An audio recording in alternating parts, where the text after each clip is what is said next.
Today is Mock Draft Monday. Let's jump right into it. What's going on, everybody? Welcome back to T2B Ravens Media, bringing Ravens content every single day. In this video, like I said in the opener, it's Mock Draft Monday. If you're new to the channel, or if you haven't seen the Mock Draft Mondays in the past, what I do once the Ravens season is over, every single Monday up until the NFL draft, I put out a mock draft, 7 rounds, no trades. We also do live streams with trades where we'll actually talk about it with you guys. But in the comment section down below, let me know players you want me to look out for. Myself and the other guys at Play Action Football, we're actually working on, probably it's going to end up being around a 200-player big board with videos and analysis of every single player, giving them letter grades. Today was my start of true scouting. I started looking into some players, and this is the first mock draft. It's not going to be perfect. And also, these are not me guessing what the Baltimore Ravens are going to do. This is me saying what I would do if I was general manager in these spots. I like to mix up the mock draft machines that I do end up using. I let you know which ones I do use, and I don't try and do resets or redos or anything like that if I get a bad roll. I'm going to keep it as honest as possible, and you guys can let me know your mock drafts every week. I love seeing the guys that you are picking. Let me know if you think my guys are bad, because I'm not perfect, especially early in the offseason. I don't know exactly what I want. But let's jump right into it.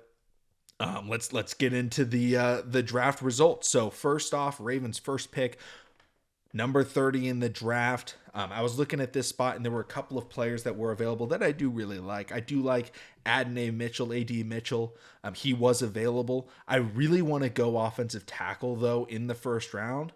Unfortunately, there were no round 1 tackles or even early round 2 tackles available. They all went 5 picks in front of me, and I was like, okay, who do I want? Then I looked back, and I was like, uh-oh.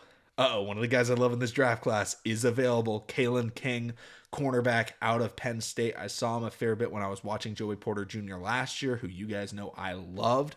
And I watched Penn State this year, and he was an absolute beast. He's a guy that can play the football. He's going to attack, in the tackling game. He's going to go for interceptions. And overall, I think he can be a really good player. And I don't know the future of Marlon Humphrey, his status with the Ravens. I think he'll be here next year, but after that, I do not know. And then if the Ravens aren't able to re-sign Brandon Stephens, who I think is a really solid cornerback that we should keep, we're going to need to have more youth that we can put in. I do like some of the guys we have that are younger, but we're probably losing some guys in free agency this year, like Arthur Millette. Kalen King's a guy that could end up being a number 1 corner in the NFL. And if we get him alongside Brandon Stephens for our future, I'd be really happy with that. Next up, pick 62 in the draft. I saw a guy that I loved this year. When I was watching him, I watched as many of his team's games as possible. A man out of Washington. And you guys, if you watch Play Action Football, you know that I love Michael Penix. So I was watching as much of him and Odunze as possible. But on the defensive side of that Washington team, it all went through Bralen Tryce.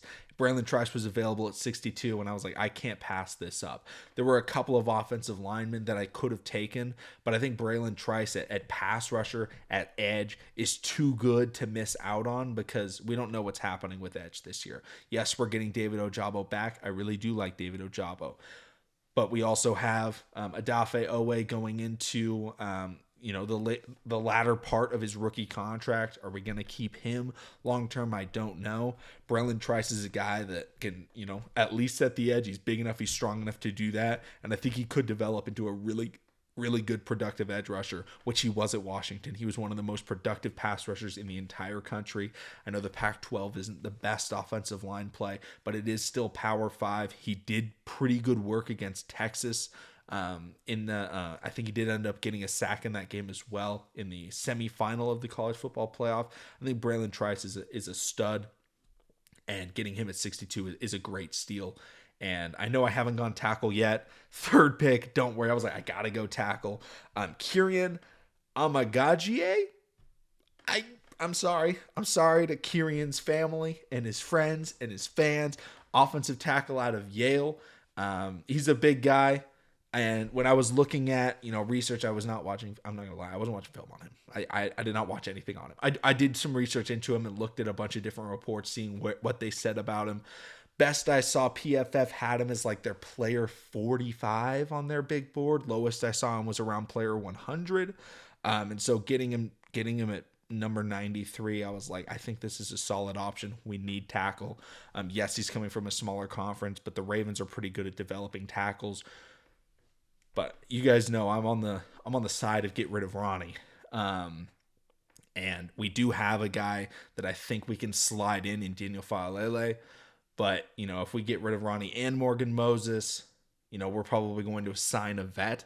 He can learn under him, get used to the NFL speed. But I think we do need depth at the tackle position. And if we really get rid of both of those guys, Patrick McCary can step in the meantime, in the short term, at tackle. I think he's a fine tackle. So we could use him there. Next up, pick number 130. I wanted to go more offensive line. I don't know if we're re-signing Zeitler. Simpson, we don't know if he's going to be coming back to the team or even starting. We do have Ben Cleveland. We do have some guys that can play the interior. I drafted Zak Zinter. What's a Ravens mock draft if you don't draft someone out of Michigan? Zak Zinter is someone where I think Harbaugh's going to like him. He's coming out of Michigan. And we need an offensive lineman, and the Big Ten is the best place to get offensive linemen. So that's really all I did. They had a very physical, big offensive line. Zinter, reading about him, he's not the most physical. He's not the nastiest guy, but I felt like I needed a guard. Next pick in the draft, pick 133. I felt like we needed a wide receiver. And someone that I was trying to look up all these wide receivers and read about them. Someone that's kind of making a name for himself right now is Joshua Cepheus out of UTSA. And he's kind of a bigger body wide receiver. He's someone that can stretch the field and make big plays. And that's something that I think could be a lot of value. I'm excited to watch the East versus West Bowl to watch more on him because it's difficult to find UTSA film. But he's someone to kind of keep an eye out for. He's kind of moving up draft boards right now.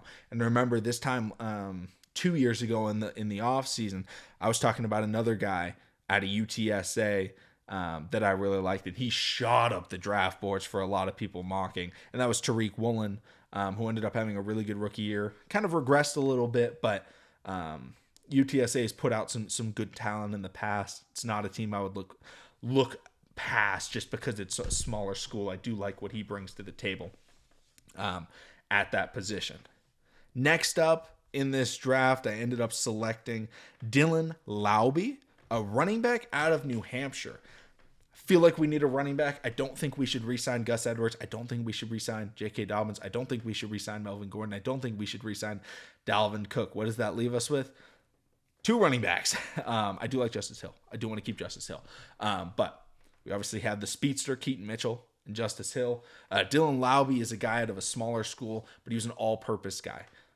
He would play wide receiver in the slot. He would play on the outside at wide receiver, and he would play at running back.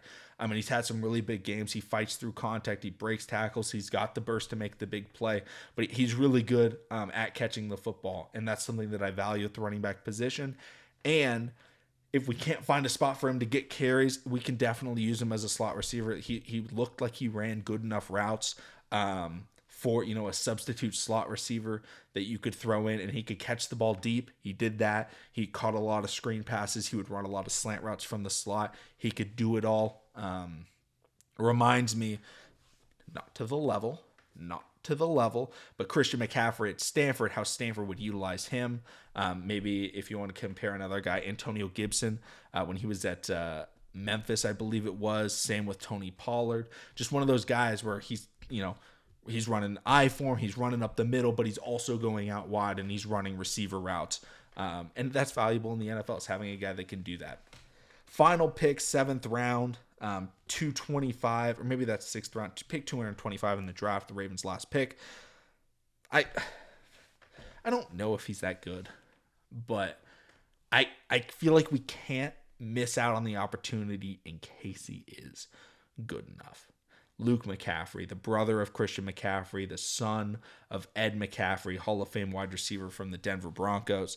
He's got decent size, a bigger body. He can make the difficult catches. He's not some crazy freak athlete, but that's kind of what Christian McCaffrey was coming out of college. It was just like Christian McCaffrey's just a damn good running back.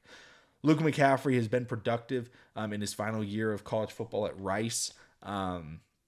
And when I think the Ravens should overhaul their wide receiver room. And how do you do that? You're going to have to draft some wide receivers. Not necessarily, I don't believe in the first round wide receiver talk, but drafting guys late, I'm definitely all in on it because I think the Ravens should overhaul what they have. I think they should keep 2 players. I think they should keep Zay. I think they should keep Rashad Bateman as potentially a wide receiver 3 or 4. Other than that, I don't necessarily think we need to keep anyone. There's guys I like. Tylan Wallace, I think, is solid. If we keep him as a special teams guy with that special teams focus, that's fine. Duvernay, I'm totally fine with letting Duvernay walk. He's an okay kick returner. But it just felt like he was mentally checked out this year. And so I'm totally fine with moving on from him, which means I think we need to draft some wide receivers and go after some undrafted free agents. Luke McCaffrey, total shot in the dark, kind of a possession receiver, but he comes from an NFL family. He comes from an athletic family. He knows that he's going to have to work really hard if he wants to end up, making it in the NFL. Why not take a shot on a guy like that? I'm going to run through the list one more time so that you guys, a lot of people complain that I don't run through it. So, Kalen King, and then Bralen Tryce, Kyrian Amagadjie, Zak Zinter, Joshua Cepheus, Dylan Laube, and Luke McCaffrey. Let me know in the comment section down below your guys' thoughts on the first mock draft Monday. Remember, it's only number 1. If all of my guys are trash, let me know. All right? Just let me know if you think they're bad. And sometimes I'll disagree. Sometimes I'll be like, you know what? I see that point. Maybe the Ravens, it wouldn't be a good fit. But let me know in the comment section down below. Thank you so much for watching. Subscribe for more Daily Ravens content. And I'll see all of you again tomorrow. We're definitely going to be talking about Harbaugh and Todd Monken and everything else. See y'all again then.